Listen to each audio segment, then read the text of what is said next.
Sup daging sapi ala Bunda Santi. Bahan-bahannya tertulis di video ya. Pertama-tama kita rebus daging sapinya secara terpisah ya. Haluskan bumbu pakai chopper atau blender.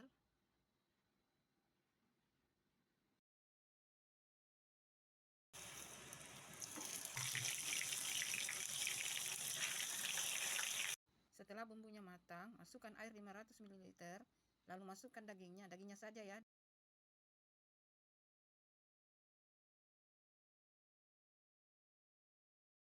Tambahkan lagi air 500 ml.